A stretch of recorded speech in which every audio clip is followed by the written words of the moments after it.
Committee on State and Local Government will come to order. It is Thursday, February 20th, 2025. The time is 12:30 p.m. The first item on the agenda is Senate File 379. Senator Wiklund, with your bill. And looks like you have a couple of testifiers with you today, too. Well, Senator Wiklund, please state your name and you may proceed with your presentation. Thank you, Chair. And yes, I have Senate File 379 to present. I do have an author's amendment that it will create some conforming language changes that were recommended to me by council, and also changes the funding mechanism based on feedback from council or from the fiscal analyst that it would be preferred to put in an appropriation, a general fund appropriation with different language and not have it go into a special revenue fund account, because it is a one-time general fund appropriation. So that's the A4 amendment. Okay, thank you. So, thank you, Senator Wiklund, for that. Members, you should have the amendment in your packet, the A4 amendment. Senator McQuaid moves the A4 amendment, or it's, and then there's also the A3 amendment. Did you want to go over that one? We can discuss that one later. Okay. Or the A4 is the one that is the correct one to use right now, right? All right. So with that, Senator McQuaid moves the A4 amendment. All in favor say aye. Aye. All opposed say no. The ayes have it. The amendment is adopted. Senator Wiklund, to your bill. Thank you. This bill, Senate File 379, establishes a grant program to address cybersecurity needs of counties and city governments. Over the past several years, we have worked in Minnesota to establish different mechanisms to address cybersecurity needs. We have a cybersecurity task force, and we have a technology advisory council, which Senator Curran and I are part of. And through these entities, we've worked on ways to encourage statewide collaboration on cybersecurity issues, along with ways to provide resources to assist our local governments to address emerging threats. While there are federal programs that have been put in place, county and city governments have had more limited opportunities to access resources that would help them bring their critical IT systems up to standards in order to prevent significant and damaging incidents from cyber attacks and ransomware incidents. Taking steps to address cybersecurity threats is imperative, given the frequency of attacks, and this program would help to address the vital role that counties and cities play in protecting critical infrastructure and protecting our sensitive data, personal data that is stored by these entities. So I have a couple testifiers who will talk about the program in more detail. All right, thank you. And looks like it's Amy Middendorf and Mr. Lightfoot, Daniel Lightfoot. We'll both have you at the table. Well, Ms. Middendorf, you please state your name for the record, and you may proceed with your testimony. Okay, thank you, Mr. Chair and committee members. My name is Amy Middendorf. I'm the IT director for Morrison County, and I'm currently serving as the chair of the Minnesota County IT Leadership Association, or as we like to call it, MNCITLA. So today I am here to ask for your support of Senate File 379 and to expand the conversations that center around the importance of cybersecurity for county government. With this subject being very broad and able to quickly get us lost in the geek speak and stuck down in rabbit holes, I would like to first express that many of the rabbit holes and the geek speak come back to two things. The geek speak leads you to the number one asset we are seeking to protect, the data. The rabbit holes eventually will lead us to the largest loss, which is trust. Data and trust are not about technology, but about people, and cybersecurity is simply security for our people. The state has a daunting task to monitor, manage, and implement a cyber or a security program while the threats continue to grow, expand, and change form day by day. In turn, the counties have the same task in front of them. The threats are organized and smart. They look for ways to attack us using least effort. Typically, this means using a friend, and a friend of the state to disrupt, distract, or attack. And in this scenario, the county is the friend. It's no secret that Minnesota's 87 counties are responsible for delivering many of the services to citizens, and these services require counties to be well connected while needing to collect, retain, and maintain citizens' personal, criminal, legal, financial, health, land, and housing data, just to name a few categories. This makes us an attractive target and is why we are subject to countless security events and breach attempts every day. With the constant shift in the attack vectors, while we are simultaneously attempting to mature our local cybersecurity controls, prioritizing the financial resources necessary for these controls are difficult to come by. So this makes small and medium-sized counties particularly vulnerable. These counties often have IT departments of less than 5 employees. Some have only 1 IT employee. Small and medium-sized counties are held to the same standard to protect the data the same way that a large suburban or urban county does, only they must do this with fewer financial resources. Many counties have moderately strong baseline cybersecurity posture, but others lack funding to enhance or advance those control systems, advance the hardware and the software to match those baseline of their peers. A recent survey of county IT leaders showed that medium-sized counties, such as Morrison and Douglas County, have a backlog of cybersecurity needs that can reach up to $500,000. These are counties that serve roughly 35,000 to 40,000 people. There is a letter in your packet that goes into further detail on eligible expenses, such as storage, backup solutions, cloud-based services, assessments, firewalls, network switches, archiving tools, email security, and much more. The county IT directors are very passionate about their work. We're public servants tasked with managing systems, applications, and identity, and everyday data like tax and land records. But we also protect the items listed with sensitive data, and some of them are for our most vulnerable adults and residents. And as you all know, there is no immunity necklace that will fully stop cyber criminals from attacking our networks, but we think Senate File 379 is a step in the right direction for boosting our cybersecurity posture. I thank you, Mr. Chair, for the opportunity to testify, and I'm happy to address any questions you might have. Thank you, Ms. Middendorf, for your testimony. Next, we'll go to Mr. Lightfoot. Please state your name for the record, and you may proceed with your testimony. Good afternoon, Mr. Chair, members of the committee. For the record, my name is Daniel Lightfoot with the League of Minnesota Cities. For those that are not yet familiar with the League, we represent the collective interests of 841 of our member cities across the state of Minnesota. I want to first appreciate Senator Wiklund's willingness to chief author the bill, which would establish a state-funded city and county cybersecurity grant program, which now adds a few of our township friends with the amendment that was put on here. And I also want to thank Senator Curran and you, Mr. Chair, as well as Senator Wiklund for being engaged on either the Legislative Commission on Cybersecurity and the various working groups that are discussing these important issues in the legislative space. As Senator Wiklund discussed, the intent of Senate File 379 is to address a critical need that local units of government have, especially those that are under-resourced, to provide resources that will bring those under-resourced cities and counties up to a baseline level of cybersecurity capability.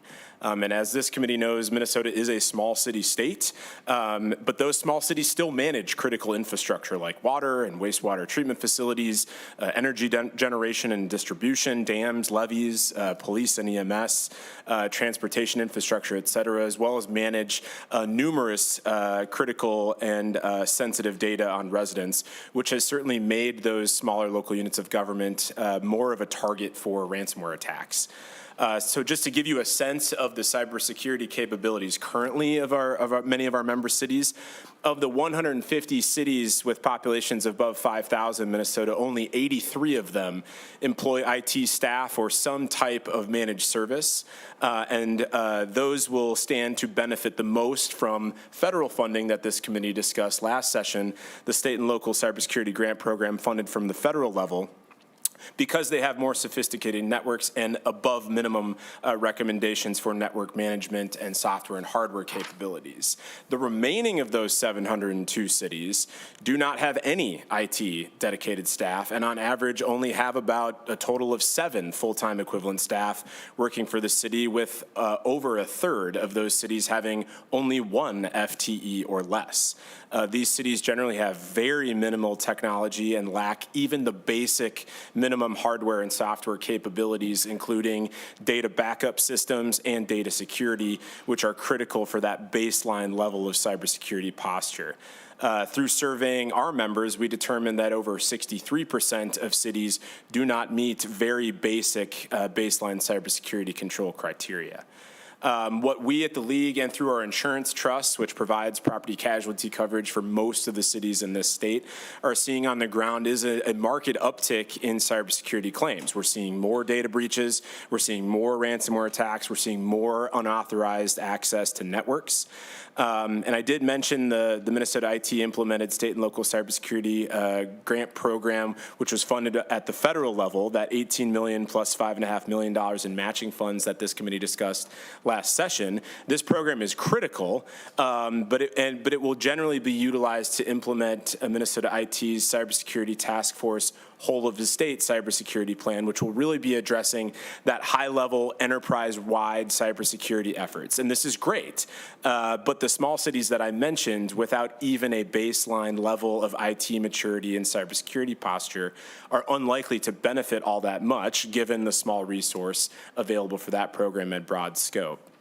And so truly, the bill before you is intended to fill those gaps, to make those federal funds go further, and to ensure critical infrastructure and that sensitive data is protected in all our communities from malicious attacks. It does so by providing grant resources that can support those under-resourced cities that I mentioned to be proactive about emerging threats and enhance security. Things like providing resources for basic security backups, general IT services, endpoint detection and response software, things that you might have at your home computer that are not always available in some of the cities that are managing very critical infrastructure in our state. And of course, Mr. Chair and members, we know funds are tight this session, but as this committee thinks about good uses of one-time funding that can leverage other resources that we already have to create lasting impacts in communities across the state, we'd ask you to consider Senate File 379 as a part of that budget conversation and support this bill to help local units of government across the state of Minnesota. I'm happy to stand for questions, Mr. Chair. Thank you, Mr. Lightfoot. And next we have Assistant Commissioner from Minute, Mr. Israel, and Mr. Graham Berg-Moberg from Minnesota Association of Townships. Please state your name and you may proceed with your testimony. Good afternoon. Thank you, Chair Zong and members. I'm happy to be here this afternoon. My name is John Israel. I am currently serving as the Assistant Commissioner and Chief Information Security Officer for Minnesota IT Services. I appreciate the opportunity to testify today to Senate File 379. In my role as the State Chief Information Security Officer, I have the pleasure of working closely with Minnesota's local government partners throughout the state. Using a variety of funding models, including fee-for-service, federal grants, and state appropriations, Minute currently provides several services to enhance connectivity and increase the security posture of local governments statewide. These services include offering a wide area network that connects most public entities in Minnesota to each other and the broader internet. This network provides a number of built-in protections, including intrusion prevention, distributed denial of service, defense, and active security monitoring and network management. Through federal Homeland Security grant funds and in partnership with the Department of Public Safety, Minute also offers a statewide security monitoring initiative, which provides cyber navigators and baseline cyber defenses to counties, port cities, tribal nations across Minnesota. And finally, Minute has partnered closely with the Minnesota Cybersecurity Task Force, as the other testifiers mentioned, for the past 2 years to develop and implement a whole-of-state cybersecurity program, which in part leverages federal, state, and local cybersecurity grant program dollars, as well as the match this body appropriated in 2023, to mature security services that enhance protections for state, county, city, township, tribal, and school devices throughout Minnesota. Collectively, these programs support nearly 200 local governments today across Minnesota and have capacity to expand to more. While these services and partnerships are instrumental for enhancing our statewide security posture, they cannot address all of the needs of the local governments, as the other testifiers have stated. Senate File 379 would provide much-needed resources to improve the statewide security posture. Minute would welcome the opportunity to support the funding to address these remaining gaps and administer this program. We would note that proper administration of a program of this size that could potentially reach over 800 participants requires sufficient resources, but current law permits agencies to utilize a portion of the grant funds for such purposes, and as a result, we are not requesting any changes to the bill language. Mr. Chair and members of the committee, thank you for the opportunity to testify and lift up the cybersecurity needs of local governments statewide. I'm happy to sit for questions. Thank you, Assistant Commissioner. Next, Mr. Moberg, please state your name for the record, and you may proceed with your testimony. Thank you, Mr. Chair, members of the committee. My name is Graham Moberg, and I'm with the Minnesota Association of Townships. I'd like to start by thanking Senator Wiklund for her openness to our concerns. In general, the Minnesota Township Association represents nearly all of Minnesota's 17,776 townships. It's approximately 9,000 township officers and around 900,000 residents, about 16% of the state's population. Disproportionately, we're rural, we have a low tax base, and we are relatively less computer dependent than some of our peers. Nevertheless, at last available numbers from the Office of the State Auditor, our members are the stewards of about $400 million of the public's money. And of course, like every other unit of government, we often encounter and keep sensitive data on our citizens. As of Monday, about 1,185 townships use CTAS. That's the Small City and Township Accounting System. So it's a program designed to maintain accounting records and keep various sensitive information. Now, to be clear, we like this program. We recommend it to our users. But in this context, we can use it as a rough proxy for the number of townships that are vulnerable to cybercrime. That program contains all sorts of sensitive information.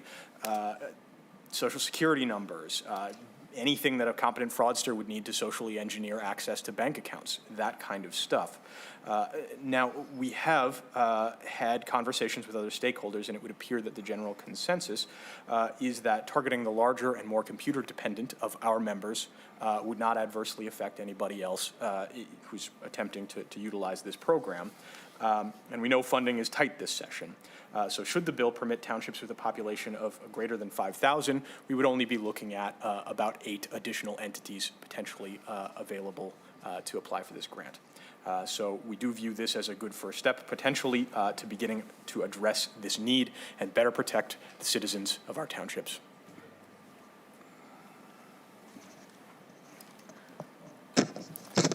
Senator Wiklund, any Senator additional comments?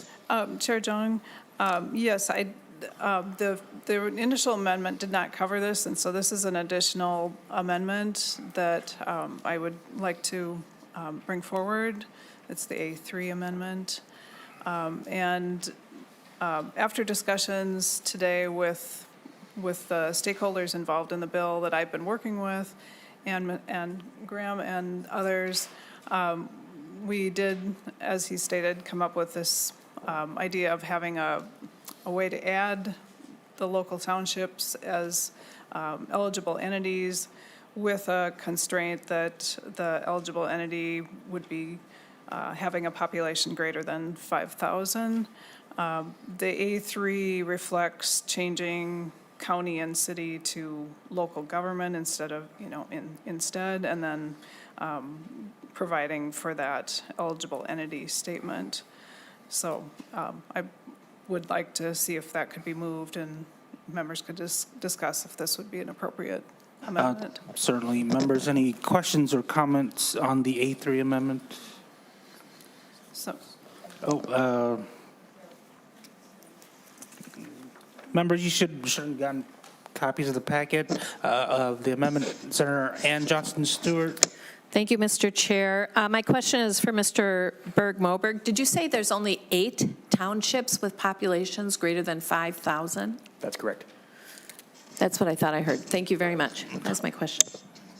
Thank you. And then I think it looks like on line 1.5, there's a fill-in that's needed. Maybe Senate Council can provide us additional information on that piece. Yeah, when this amendment was drafted, we didn't have the population cutoff number, so that would have to be added by an oral amendment to the amendment. So if, Senator Wiklund. Mr. Chair, if someone on the committee could move the oral amendment of putting, or adding 5,000 on line 1.5. So moved. Senator McQuaid moves the oral amendment to the A3 amendment. All those in favor say aye. Aye. All those opposed say no. The oral amendment is adopted. And Senator Gustafson moves the A3 amendment. All those in favor say aye. Aye. Those opposed say no. The A3 amendment is adopted. Senator Wiklund. Mr. Chair, I think that testifiers have provided, a full description of why this program would be needed, and I'd be open to questions, or if members have questions for testifiers. Certainly. Thank you. Members, any questions or comments, Senator McQuaid? Thank you, Mr. Chair. Thank you, Senator Wiklund. I like your bill. I think I'm trying to become the 5th author. This question could be for anybody, probably one of your testifiers. I think Mr. Lightfoot was talking about the number of cities who don't have IT support or full-time FTEs doing this, and I guess I'm wondering, is the league or the counties or the townships, are you providing, like, it'd be great if a city or a county or a township gets a grant to do this, but if they don't have somebody to implement it, are we providing support on the back end to help identify, vendors and contracts and people who can implement it? Mr. Lightfoot? Mr. Chair, Senator McQuaid, it's an excellent question. The short answer is yes.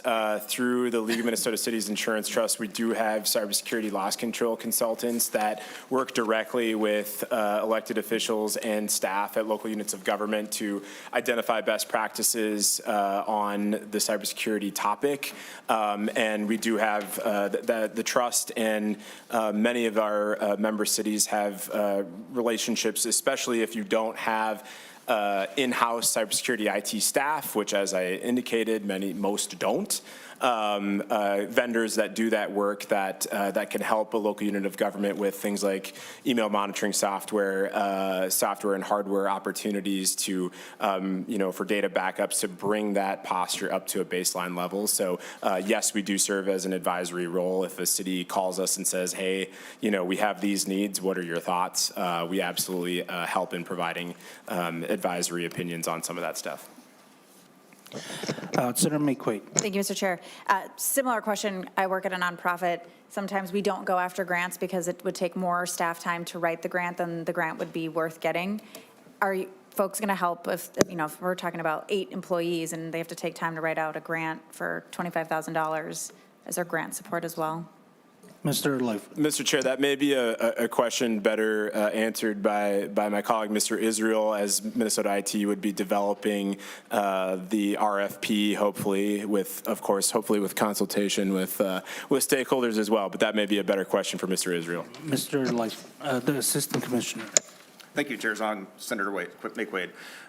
The answer that I would share with that is that I believe the flexibility in the language gives the commissioner the authority to provide services and help align all of the services available, both from this program and the other programs that I mentioned in my testimony, to ensure that all of the constituents that we're able to meet the needs of constituents across the board. Senator McQuaid. Great, thank you. Senator Ann Johnston Stewart.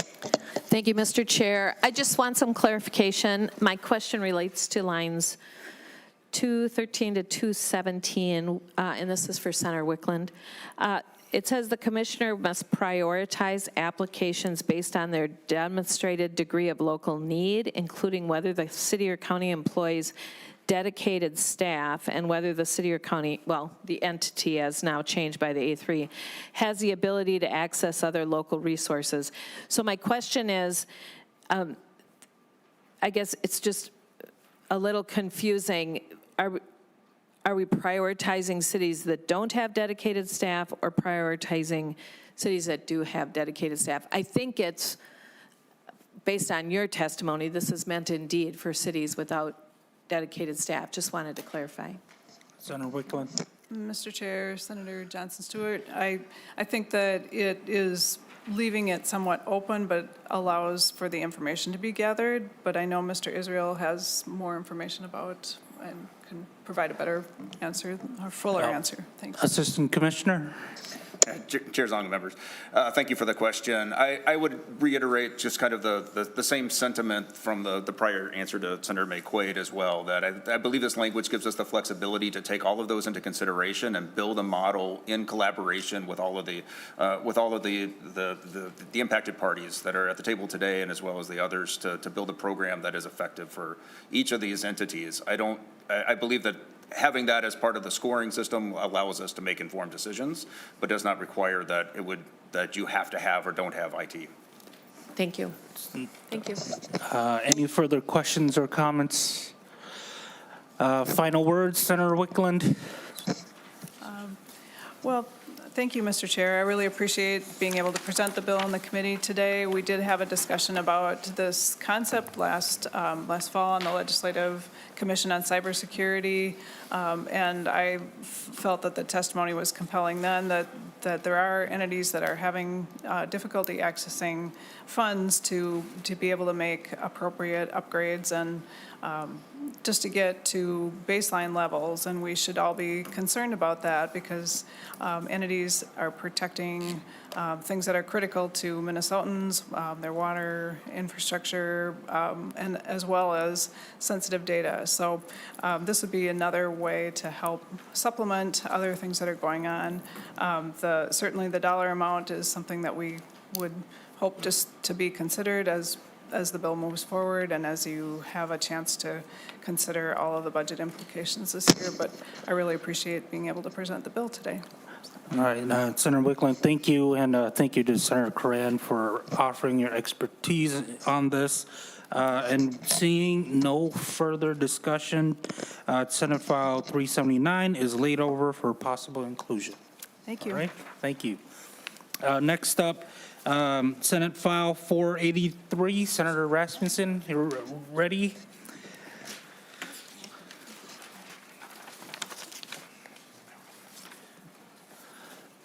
Senator Rasmusson, please state your name for the record, and you may proceed with your bill.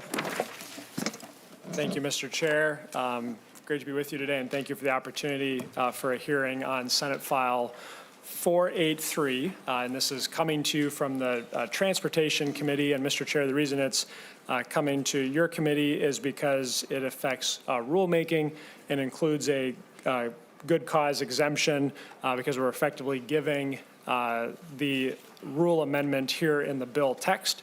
But Mr. Chair, I'll briefly try to go through just what this bill would do, but I just wanted to clarify why we're in your committee today.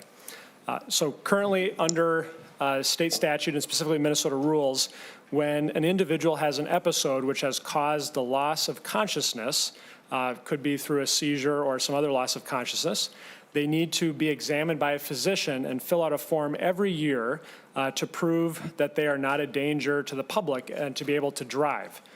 Currently in Minnesota rule, there is a special exemption where if someone has been free of an episode for 4 years, then they only need to see a physician every 4 years going forward and get the proper forms filled out. The challenge, Mr. Chair and members, is that for individuals who have had perhaps a one-time issue and have had their neurophysician inform them that they will never have this issue again, they still need to go every 4 years back to their doctor to have this certified, even if their doctor doesn't think that they should need to be visiting them again. And this creates cost for that Minnesotan, and it also creates an unnecessary burden on healthcare providers. After a discussion that has been taking place over the last year with the Department of Public Safety and MnDOT, you have the language before you today based off their recommendations and suggestions. It would effectively create 2 additional paths for individuals who have had a loss of consciousness event to be able to continue to have their driver's license. If individuals have had a single incident and they've been medication-free for 5 years and incident-free for 5 years, and a physician says that they're no longer at any danger of having a future event, then they're good. They don't have to go back and be reviewed every 4 years. If they've had multiple events and the driver has been incident-free and medication-free for the last 10 years, and the physician says that they're no longer a danger, then they're good. They don't have to keep on going back to their physician. And Mr. Chair, I also have a testifier here today who can share his story about how this issue has impacted him. Thank you for joining us. Please state your name for the record, and you may proceed. Jonathan Lemke, Mr. Chair and committee members, I would like to thank you for giving me this opportunity to speak on my personal experience with the loss of consciousness or voluntary control requirements. As I stated, my name is Jonathan Lemke. I'm a lifelong resident of the state of Minnesota. I currently live and work in St. Paul. 25 years ago, I was diagnosed with complex partial seizures. Because of this medical condition, I lost my career as a commercial truck driver. I count myself as one of the lucky ones. I have not had a seizure since May 2003, or almost 22 years. I have been off all anti-seizure medication since October 2009, or 15 years. My neurologist released me from his care on October 2009 with no follow-up visits required. However, because of the way the loss of consciousness or volunteer control form is written, I am required to, every 4 years, go see a neurologist that does not treat me for a condition that I no longer have to fill out this form. As stated on the form, failure to provide and return the requested data in 30 days will result in the denial of your license request and cancellation of your driving privileges. I would like to point out that not only does this requirement take time out of my day, I have to pay a copay, my insurance has to pay for the office visit, and I have to take up the valuable time of a neurologist that could be helping someone else. Additionally, if the loss of consciousness or voluntary control stays the same as it is, and if I drive till I'm 80, that means I will have to have this form filled out 7 more times. In conclusion, for me and people like me that have years, if not decades, of being off anti-seizure medication and seizure-free, I don't understand how requiring me every 4 years to have a neurologist fill out a form for a medical condition that I do not have and that he is not treating me for keeps the driving public safer. Thank you. Thank you for your testimony. Senator Rasmusson, any further comments before I go to members' questions? Thank you, Mr. Chair. I did want to make members aware of, and further consideration, the A4 amendment. And this is simply in response to the fiscal note that we got back, and effectively the A4 amendment would appropriate $11,000, which is the cost for going through a minor rule process that would be required in this bill to amend existing rules. And the $11,000 comes from the driver and vehicle services operating account and would be given as a one-time appropriation to the Commissioner of Public Safety to implement this. Thank you, Senator Rasmussen, for the explanation on the amendment. And I think it looks like there's also a fiscal note that we have in our packets here. Maybe fiscal staff can give us a little overview of it.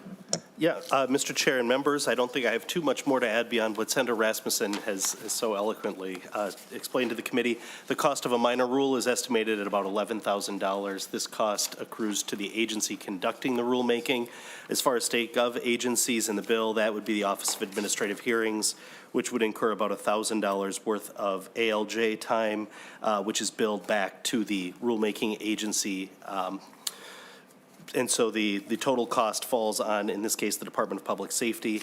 As Senator Rasmusson has explained, in the A4, that total cost of $11,000 would be appropriated one time from the Driver and Vehicle Services operating account.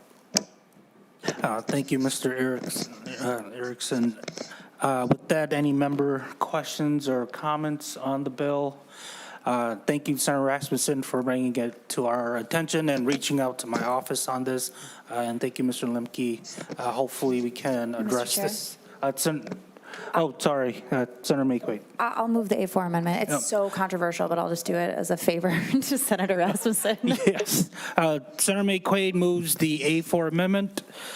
All those in favor say aye. Aye. All those opposed say no. The A4 amendment is adopted. And with that, any last comments, Senator Rasmussen? With that, Senator Barr moves the Senate File 483 as amended to be recommended to pass and re-referred to the Senate Finance Committee. All those in favor say aye. Aye. All those opposed say no. The motion prevails. The Senate File 483 as amended is recommended to pass and re-referred to the Senate Finance Committee. Thank you, Senator Rasmussen. And with that, members, the committee is adjourned.